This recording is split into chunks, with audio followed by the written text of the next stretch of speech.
Oh, yay, oh, yay, oh, yay. This Honorable Court of Appeals of Tennessee is now in session. God save the United States of America, the state of Tennessee, and this honorable court. Good morning and welcome to the Tennessee Court of Appeals.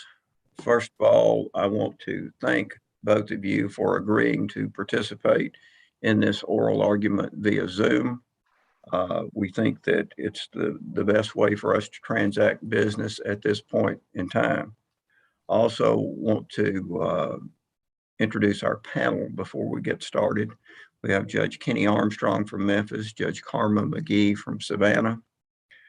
Although we are participating in this oral argument via Zoom, the same rules and procedures will apply just as if we were all standing in the courtroom here today. So let's be sure and follow all those.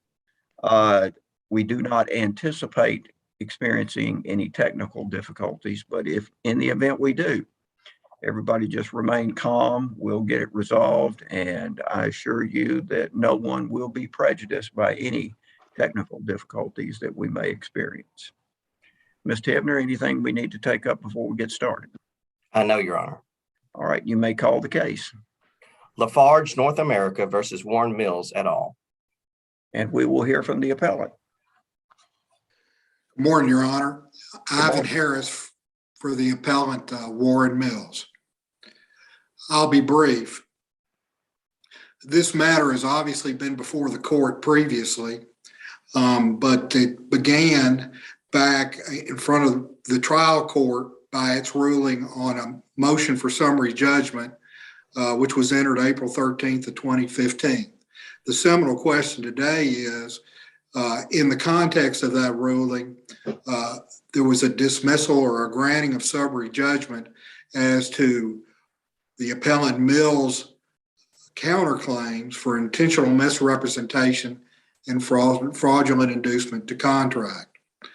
Mr. Mills timely filed his appeal as to the granting of summary judgment, and this court on December 13th of 2018, in its opinion, stated, "We reverse the trial court's order granting summary judgment in favor of Lafarge, the appellee."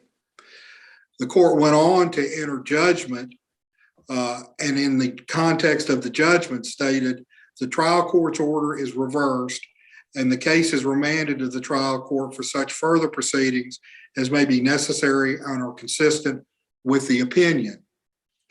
Now, it's interesting to note that in the context of the original ruling of the trial court, Judge Fields, the original trial court judge, stated that the claims, meaning the claims of Lafarge, and the counterclaims, the claims of Mr. Mills, are inseparable. Following the granting or reversal of the order of summary judgment by this court, the matter was remanded to the trial court. Mr. Mills, relying upon the reversal of the order of summary judgment, attempted to proceed with the case by way of continuing with some discovery. He was proceeding pro se at that time.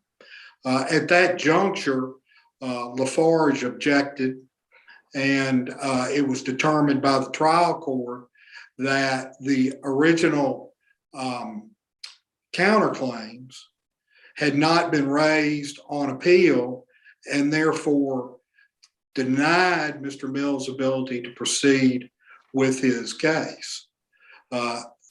As a result, this appeal has ensued. Our position is simple, Your Honors, that Mr. Mills appealed the granting of the motion of Lafarge for summary judgment. The counterclaims were subsumed within that granting of summary judgment in favor of Lafarge. This court's order was simple. The order is reversed and remanded for further proceedings that are consistent with the opinion. It's a simple analysis. It's Let me ask you a question, Mr. Harris. Were the counterclaims discussed in the prior appeal in your brief? Yes, sir. They were mentioned twice. And it's apparent, actually 3 times. It's apparent that in the context of the court's ruling that it was aware that there were counterclaims. Now, was it fully briefed or argued? No, sir, but the court was aware, and it was not a mystery to the court, at least based on my review. I did not argue it, so I can't stand for that proposition. Okay. Let me make sure I understand what the counterclaim was. As I understand it, the counterclaim was an allegation that Mr. Mills was fraudulently induced to enter into the guarantee. Is that right? It was a claim for intentional misrepresentation and fraudulent inducement to contract. Yes, sir. All right. And in our opinion in Lafarge 1, do we comment at all about the enforceability of the guarantee agreement? Well, you affirm the enforceability of the guarantee agreement. All right. But then what would be left then, Mr. Harris, in connection with this purported counterclaim, since we made a determination about the enforceability of the guarantee that Mr. Mills signed? well, I think it's important to note, Your Honor, that at the point in time that y'all affirm the enforceability was on a motion for summary judgment. And my understanding of the proceedings previously, Your Honor, was that there were substantial questions existing as to the appropriateness of ruling totally on those claims on a motion for summary judgment because of just the mere nature of those type of claims that require a full hearing and a full trial on the issues. I don't think I understood what you just said, Mr. Harris. Let me try to restate, Your Honor, because I may not have fully understood. The court opined that the guarantee agreement as it stood was enforceable, that Mr. Mills was a sophisticated party, that he had signed the guarantee agreement, that it didn't violate the statute of frauds. However, in the context of ruling on it, it was also considered that the stage of the proceedings where a court or a trier of fact is making a determination as to the appropriateness of a ruling on these type of claims, intentional misrepresentation, fraudulent inducement to contract, it involves substantial issues of material fact. And while I believe the court was opining on the mechanics of the guarantee agreement, it was also aware that we were at the summary judgment stage and it would be appropriate to send it back down for further proceedings on the issues that could be unearthed, so to speak, in further proceedings and trial. Hopefully I've clarified that. I'm not sure if I did, Judge. And where do you get this analysis?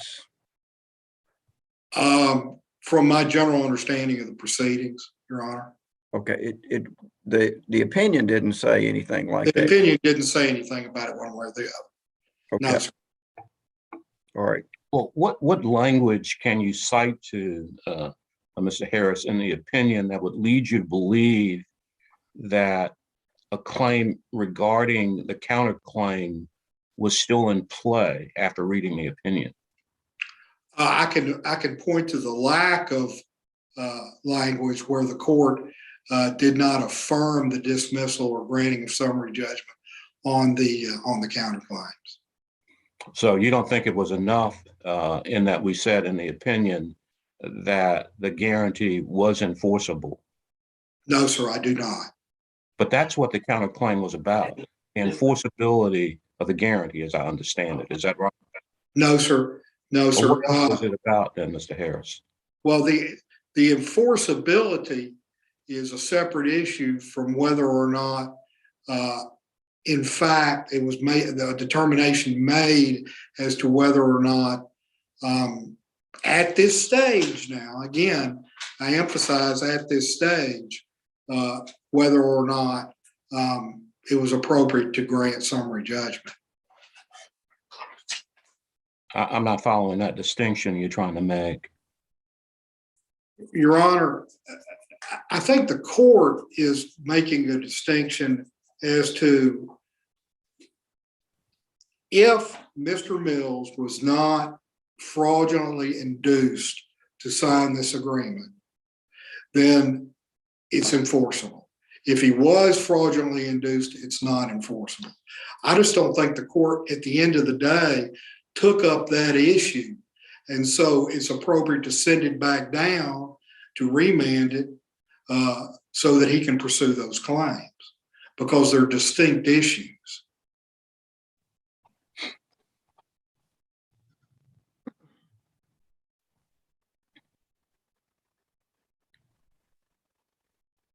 Okay, there's Mr. Harris. We lost Hopefully him. I've answered the court's question. Okay. Am I back, Judge? You are, yes, sir. Yes, sir. We lost you for at 5 seconds. Okay, you've used your initial time, Mr. Harris. We will hear from the appellee and then you'll have your rebuttal time. Thank you, sir. Yes, sir. Morning, Your Honor. My name is Earl W. Houston II. I'm with Martin Tate out of Memphis, and I represent the appellee, Lafarge North America, Inc. May it please the court. Your Honor, this lawsuit has been pending for approximately 12 years. It originated with Lafarge filing a simple breach of contract claim relating to a guarantee agreement against Mr. Mills. In return, Mr. Mills filed an answer to the breach of contract claim and a separate counter complaint alleging claims for intentional misrepresentation and fraudulent inducement to contract. Your Honor, I submit to you that this court is capable of interpreting its own orders. A court speaks through its order. This court may take judicial notice of its own record and order in this matter. The sole issue before this court in the first appeal of this matter, Lafarge 1, was Lafarge's breach of contract claim against Mr. Mills and the validity of the guarantee agreement. There was no mention of argument and or opinion on counterclaims. The sole reason that there was no argument or opinion on counterclaims is that the sole issues before the court in Lafarge 1, and I'm citing from the appellant Mr. Mills' brief in Lafarge 1, were, did the Circuit Court of Shelby County properly grant summary judgment to plaintiff, counter defendant, Lafarge North America? And number 2, did the Circuit Court of Shelby County properly deny summary judgment to defendant, counter plaintiff, Warren Mills? Your Honor, there is no mention of counterclaims. There is no question the issues cited by Mr. Mill in Lafarge 1 appeal were stated in overly broad terms and amount to waiver of counterclaims, of the counterclaims issue. Your Honor, Mr. Harris just stood before the court and admitted that there was no brief, no briefing and or argument relating to the counterclaims in Lafarge 1. Additionally, Mr. Harris could not articulate what counterclaim, if any, was left for disposal by this court and or the trial court. The primary issue today, Your Honor, is did Mr. Mills waive his right to appeal the dismissal of the claims raised in his countercomplaint of intentional misrepresentation and fraudulent inducement to contract? I submit to you he has waived his right to appeal the counterclaims. This court has previously stated failure to state with specificity an issue on appeal will waive that issue. In Lafarge 1, the first appeal, Mr. Mills, in his appellate brief, focused only on Lafarge's claim for breach of contract. He only mentioned the counterclaims 3 times in a 20+ page brief. There was no substantive argument relating to the claims. Mr. Mills has argued that because this court reversed the trial court's grant of summary judgment to Lafarge on Lafarge's claim for breach of contract, that it must have also reversed the grant of summary judgment to Lafarge on his counterclaims. Your Honor, I submit to you that's mere speculation. And that is not the standard for the review of an order before this court. Your Honor, this argument is without merit, as the court did not know the issues of the counterclaims were before the court. First, they were not addressed in Mr. Mills' statement of issues in Lafarge 1. And second, no argument was put forth regarding the issue of the counterclaims in Mr. Mills' appellate brief. A reversal as to one claim does not equate to a reversal as to all claims. In other words, just because this court reversed its ruling as it related to summary judgment against Mr. Mills relating to Lafarge's breach of contract claim does not mean it can be inferred that the court took the same position regarding Mr. Mills' counterclaims, which were not raised on appeal. Your Honor, it is well documented by the rules of appellate procedure. First, appellate courts look to the statement of issues presented for review to determine the scope of the review. In this regard, it is not the role of the court to analyze every ruling by a trial court and decipher issues. This job belonged to Mr. Mills, Your Honor. As the appellant, it was Mr. Mills' responsibility to raise and argue the alleged error and dismissal of his counterclaims at the trial court before this court in Lafarge 1. The fact that he did not do so is waiver and an error on his behalf, not Lafarge's. In Mr. Mills' reply brief, Your Honor, he argues that Lafarge is now asking a new panel of the Court of Appeals to review the briefing in the Lafarge 1 appeal to determine if the counterclaims were raised as an issue on appeal. My question is, how else would this court make a determination on whether the counterclaims were raised as an issue on appeal without reviewing Mr. Mills' statement of issues and appellate brief in Lafarge 1? It appears that Mr. Mills, by making such argument, is trying to avert this court's attention away from his appellate brief in Lafarge 1 and the fact that he did not raise the counterclaim issues in that case. Your Honor, there is no question that Mr. Mills failed to raise the issue of his counterclaims in his appellate brief in Lafarge 1. Even in light of this fact, his position to proceed with the counterclaim still failed. This court, in its order in Lafarge 1, agreed with the trial court that the guarantee agreement was valid. This court, in Lafarge 1, agreed with the trial court that the counterclaims arose from the underlying guarantee agreement.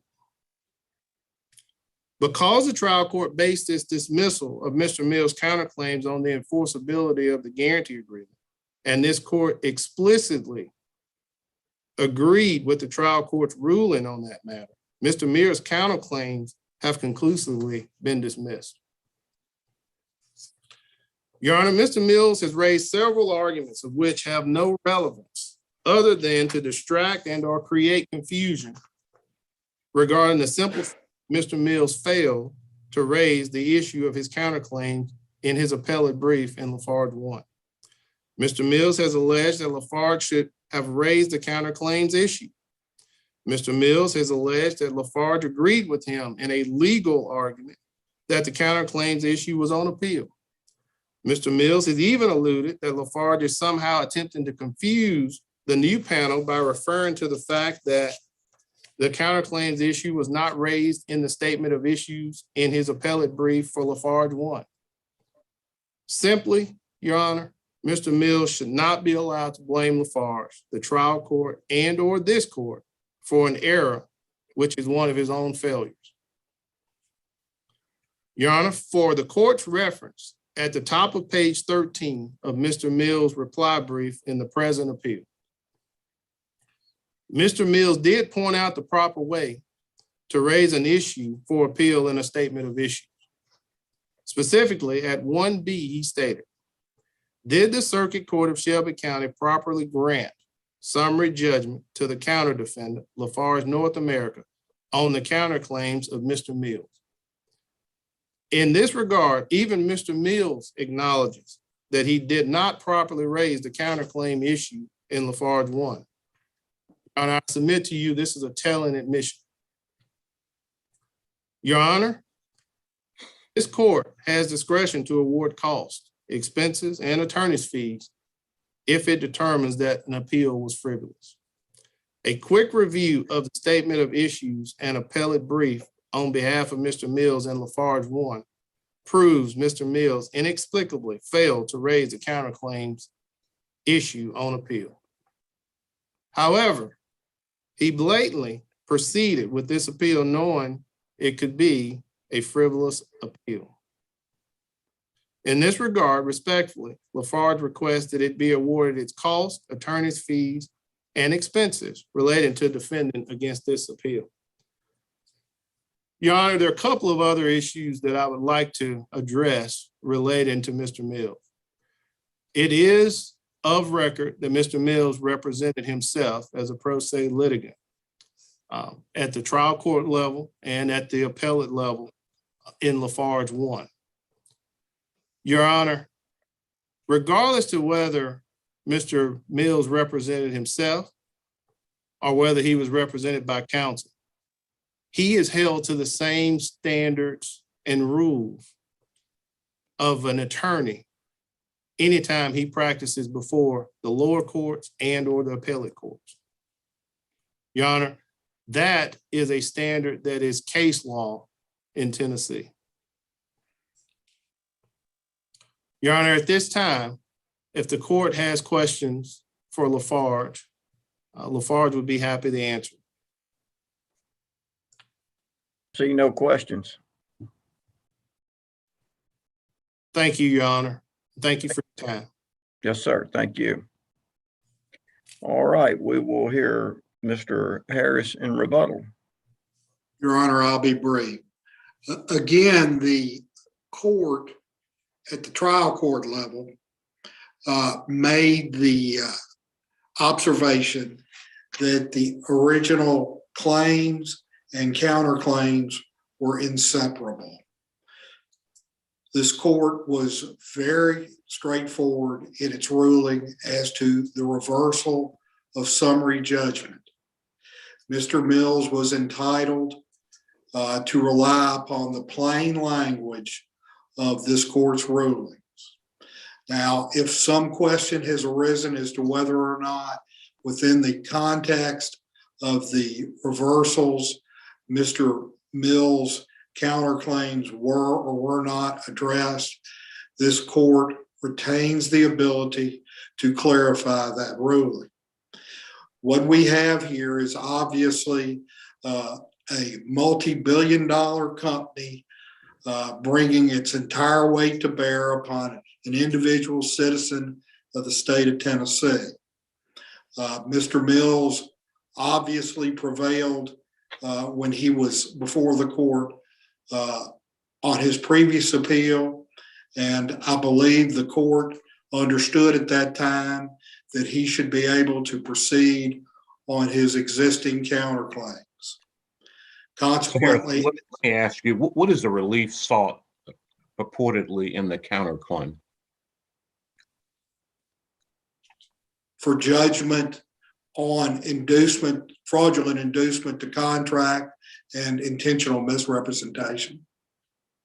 For judgment, to get a judgment, you have to have some damages. What would the damages be, Mr. Harris? His attorney's fees, Your Honor, having, among other things, Mr. Mills has spent in excess of $100,000 defending this case. So in effect, let me make sure I understand this. Your counterclaim seeks to set aside the guarantee he executed. Isn't that true, Mr. Harris? No, sir. It attempts to demonstrate to the court the facts and circumstances that led up to the filing of the lawsuit, Your Honor. Now, in the course of that, the court The may come to a filing of further the conclusion. lawsuit, are you talking about Lafarge's lawsuit against Yes, Mr. sir. Mills? Yes, sir. Well, that had to do with the goods that were received. They claim, in effect, was not paid for. They applied it to the oldest debt. But I'm still trying to figure out, because as I understand what Mr. Mills argued early on, is that he was fraudulently induced to enter into a guarantee. And then the relief for that would be not enforcing the guarantee. At that juncture of the proceedings, yes, sir. But again, the issue becomes if the court remanded it for further proceedings, then he could explore the validity of those claims. He could do what? Say that again. He could conduct discovery to pursue those claims. He never had his day in court. Okay. One last note, Your Honor. Obviously, the court, Mr. Mills has been up before this court previously and was granted some relief. The issue is simply at this point the interpretation of this court's ruling. Consequently, Mr. Mills takes the position that his appeal obviously is not frivolous and that Lafarge is not entitled to any fees or expenses. Thank you, Your Honor. And you're aware that in the original trial court order, that the trial court ruled that all allegations made by Mr. Mills and his counter complaint should be dismissed as a matter of law. You aware of that ruling? I'm aware of that language, Your Honor. I'm also aware that Rule 12 provides that any such ruling should be treated as a grant of summary judgment as it relates to the issue before the court today. Okay. Thank you, Your Honor. All right. All right, thank you, gentlemen. We appreciate your argument. We will take this matter under advisement and we'll attempt to get an opinion to you at the earliest possible time. We again appreciate you participating with us via Zoom. Ms. Hibner, anything we need to take up before we recess the court to the call of the next case? No, Your Honor. All right, sir, you may recess court. This honorable court is now in recess until 10 a.m.